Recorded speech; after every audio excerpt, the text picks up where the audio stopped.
Okay, let's fade this out. Nice and easy. Drill to a low thing. Fade it down. Here I come. Okay, we're back here at the corner of Glenwood and Lunt in the heart of Rogers Park. That was the late, great Charlie Hayden, who played on this very stage a number of years ago. There was one important little bit of information I wanted to share with you. Some of you are following the crisis in Detroit, where water is being turned off for a lot of residents. And a former Heartland employee who became a minister in the United Church of Christ, Denise Griebler, was arrested yesterday, or at least very close to yesterday, while protesting the water being turned off. So Denise, how'd it go, girl? You're something else. You always were, and we are really proud of you, and we hope other people will take a stand up there in Detroit and spread the word. This is, people deserve water. It's a human right. Okay, it was with great pleasure that I introduced our first guest today. We just met, and we seem to be hitting it off. I like his herringbone coat. We're talking about Dennis Anderson, and he is running for Congress in the 14th District. Good morning to you, Dennis. Morning, Mike, and thanks for having me. I'm real happy to be here at the Heartland Cafe this morning. It's great. I think your wife spotted the show somehow and talked to people in your campaign, and I think your wife is a great person for getting you up here on the show. Believe me, she's a great resource. 40 plus years we've been married, and still best friends. That's good. Congratulations. All right, Dennis, you ran for Congress last time. You're in the 14th District. You are up against this guy, Randy Hultgren, and I'm not sure I pronounced it, Hultgren, who is one of the most conservative members of Congress. But before we talk about him, why don't you tell us a little bit about your district? It seems like it's a product of some redistricting. Some people might call it gerrymandering. Sometimes that works in favor of one party or the other. In Illinois, it tends to work in favor of the Democrats, although your district is really a conglomeration of different segments of the map, both politically and geographically, and it goes from way up north and it goes south. It's west of Chicago. It's a combination of rural and urban. Tell us a little bit about the 14th. Okay, the 14th District is, I always tell people that it's basically the collar counties. I live in Gurnee, which is pretty close to the northeast corner of the district, and it runs a little bit north and east from Gurnee up to the state line. It doesn't go out to the lake. It doesn't go out to Zion. Northern edge of Lake County, and then down through McHenry, Kane, Kendall, a little piece of Will, a little piece of DuPage, and a little piece of DeKalb. So it's kind of the collar counties. It's about 90% urban and about 10% rural. Predominantly a white district. It's about let's see, to about 88% probably white, about 3.5% African American, and about 9% Hispanic. So it's a good mix. It's a traditionally red area, but demographics have been changing over the recent past as people move out from the city to the suburbs, and we see it as a winnable district. The redistricting, as you mentioned, did strengthen some of the districts. The 10th, Brad Schneider, Tammy Duckworth's district was strengthened. Bill Foster. The 14th was sort of a throwing you under the bus a little bit. but I wouldn't be doing this again if I didn't think we could win it. Well, that's really good. Now, let me just ask, I'm always interested in how America it sort of is in transformation always, the new America with a mixture of people from many places. So the district is about 12% non-white. Is that shifting, and has it shifted much in the last few years? It's been increasing slowly, and I don't know what the future projections are, but it's increased. Do you work the rural areas as much as you'd work the urban areas? Well, there's a couple ways to do that.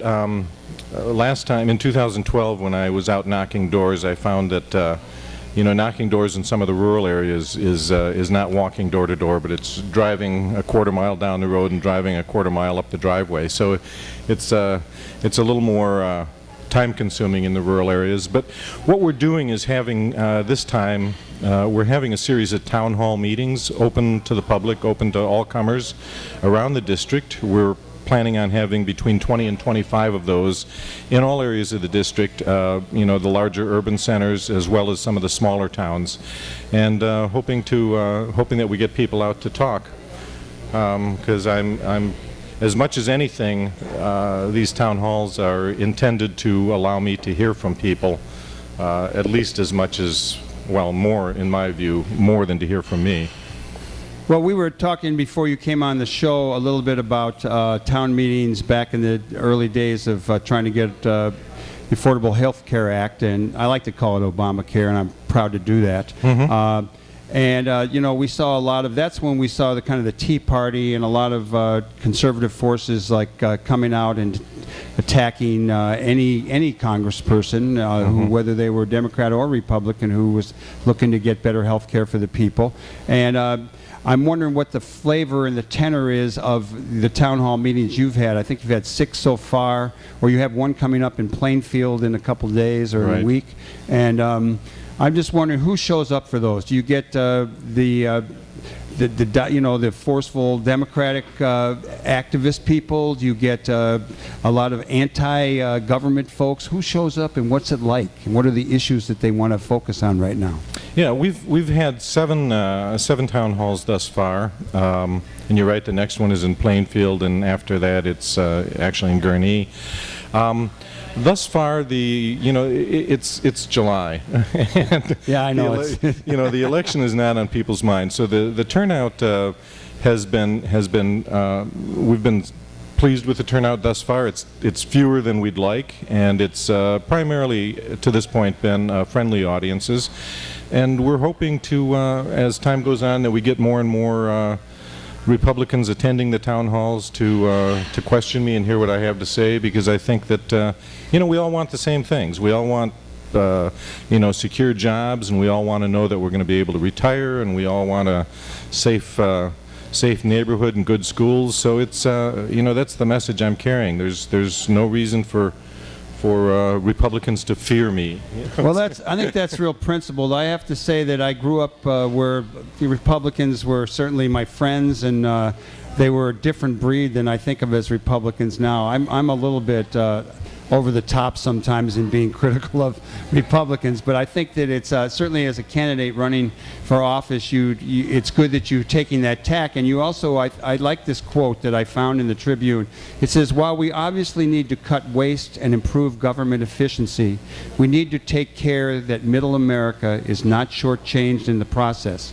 We need policies that benefit the greatest number and those with greater needs, not just those with the biggest lobbying budgets. And somewhere, and it wasn't in that one, oh, here it is. It says, most of the Republicans I know and have known want the same things as the Democrats I know and have known. So I'm just sharing that. Do you want to comment on that at all?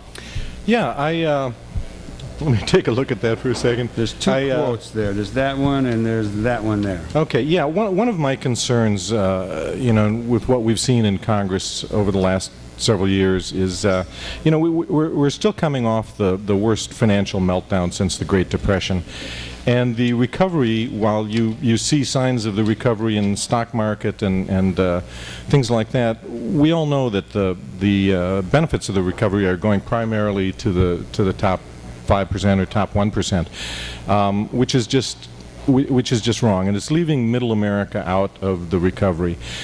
We've seen things like Congress cutting the SNAP program and cutting WIC and you know, refusing to extend unemployment, and what I always say in regard to that is, you know, you don't burn the life jackets when people are in the water. It's as simple as that. People are hurting, people are in need, and we need to recognize that, and as a community we need to address that. I'm very concerned that you know, Congress has demonstrated a tendency to you know, if they're given two choices, people on the other side, the way the policies have developed, if you look at, you know, they express great concern about debt and deficit, and if you take all the possible solutions to debt and deficit, if you want to focus on that, and you sweep them all off the table except for two, and those two options are ask a little more of those who have much, or take from those who have little or nothing. They choose the latter course every time, and that's wrong. That's simply wrong. You don't we shouldn't be tightening our belt around the necks of the poor. It's as simple as that. I like hearing that because that's definitely what's going on. One of the things that we do on this show regularly, and I had meant to ask this a little bit earlier, but we have a farm report, and a lot of times it's Tom Clark talking about how his chickens are doing and what else he knows about the neighborhood and what fresh products are showing up at the farmers market. For people who really want to look at the farming in a more principled way, I would say go to Cornucopia Institute. I'm on the advisory board of that, and it's farmers around the country. It's organic farm and small farm watchdog group with a lot of influence. So check them out. But the question I would like to ask you, as a guy running for Congress in a district that is becoming more urban but still is 10% rural, and I think that means a lot of farms. I would imagine some of them are small farms. What's your take on agriculture and issues around farming in the state of Illinois?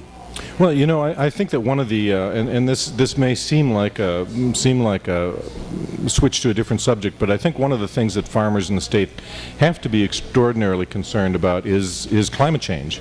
There have been some reports that have been coming out that show projected changes in the growing seasons in around the country, including Illinois, and it's not a pretty picture.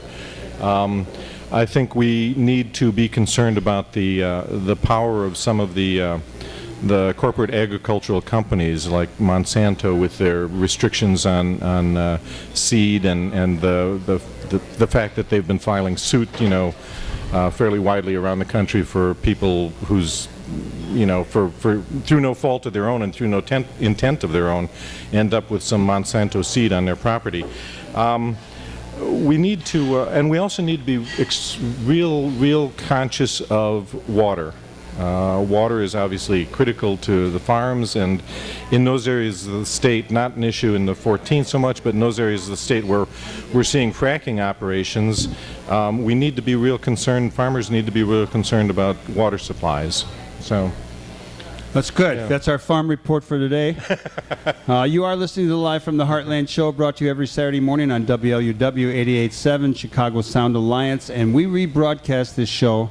Actually, we put it on youtube.com/Heartland Media, so you will be able to see what not only I look like, but Dennis, who's a better-looking guy with more hair. Oh, no. And Dennis is running for Congress in the 14th District, and he's running against a guy named Randy Hultgren, who is one of the most conservative members of, certainly the most conservative member, I'm told, of the Illinois delegation and in things in general. And I do have a little fact sheet. He got the highest rating from the American Conservative Union of all the Illinois delegation. That's 84%. The Christian Coalition of America, and I want to say that Dennis did study theology at Loyola. But the Christian Coalition gave your opponent a 100% rating. This goes on. There's a list of 25 of the organizations and their rating, and this guy Hultgren, he really takes the conservative prize. So tell me a little bit about his voting record in Congress, his attitudes, and even his attitude about animal rights. Okay. Yeah. First of all, let me say that I personally I make a differentiation between conservative and radical. I was raised by two Republicans. My parents were both Republican. They used to joke, about how the hell did we raise three Democratic children? But it's a trend. But it's because of the values they instilled. I mean, the values that I hold are the values that they gave me, and it was a different Republican Party then.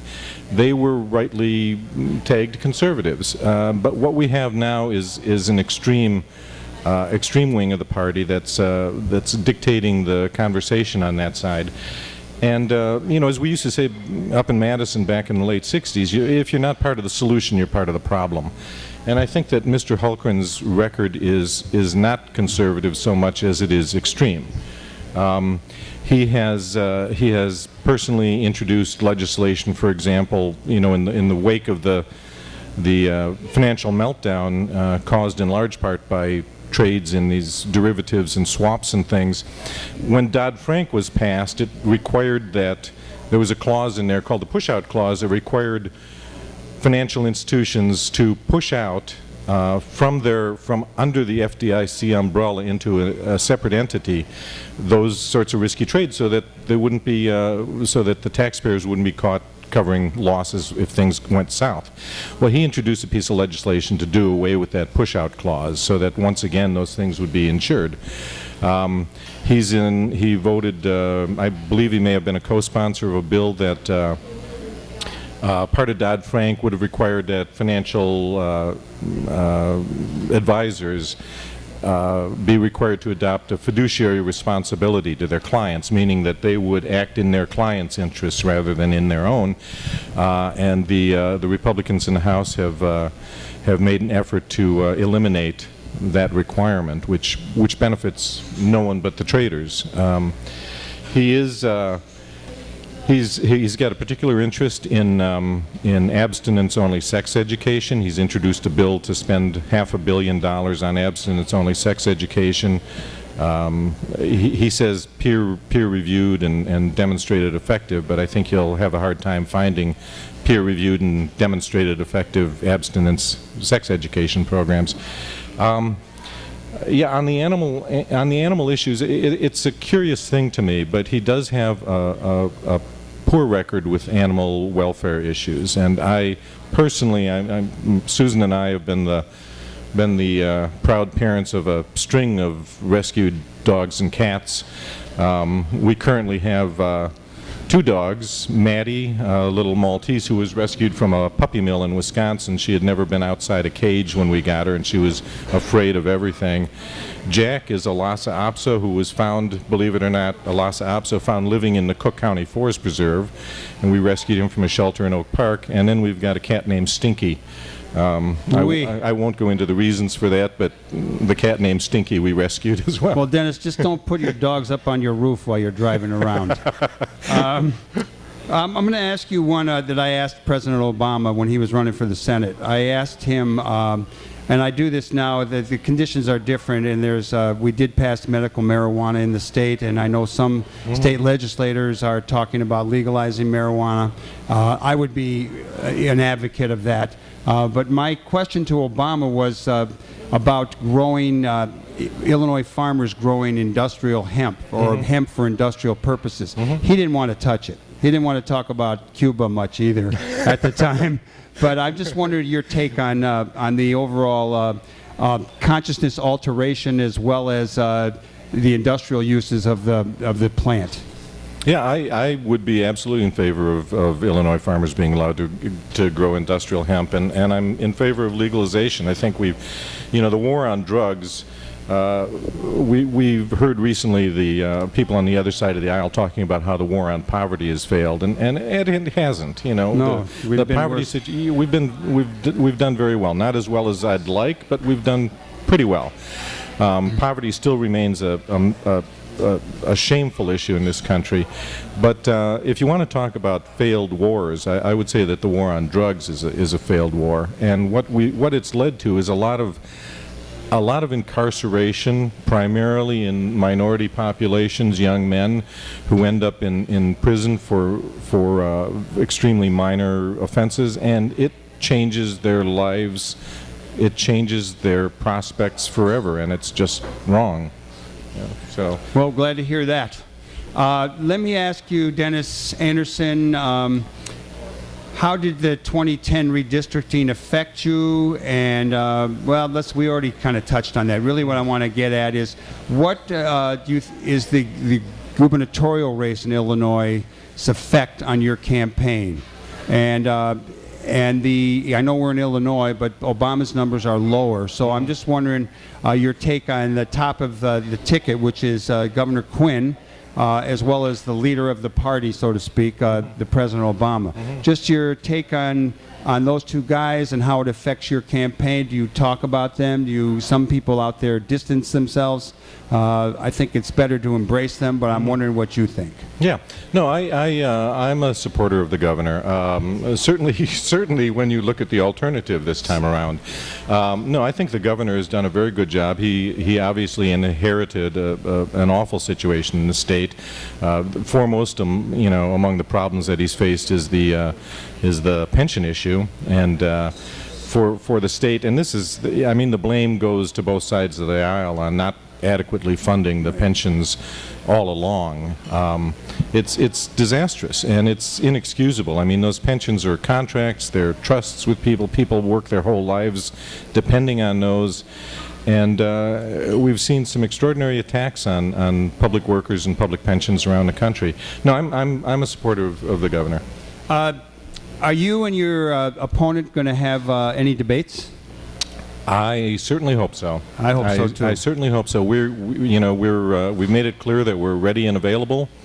In 2012, we were invited to I believe it was 6 joint appearances by groups such as everyone from the League of Women Voters to the Huntley Tea Party group, and I said yes to all of them. And he was, if the number was 6, and I think it was, he was either unavailable or non-responsive to 4 of the invitations. He showed up at the 5th, and we each gave our 3-minute introduction, and when the moderator opened it for questions, he excused himself, saying he had another obligation. So we had one joint appearance, and it was primarily, on his part, primarily restatement of a variety of talking points that had, in many cases, already been clearly disproven. So I'm hoping. Well, so far we really like your politics, and we are rooting for you. I'd like to know a little bit more about you, though. Where do you come from? What moves you? I know you went to school in Madison, which is a feather in your cap. It's a great place. Known a lot of activists from there. You then went to Loyola and studied a little theology. I have no idea what kind of work you've done, Okay. and what your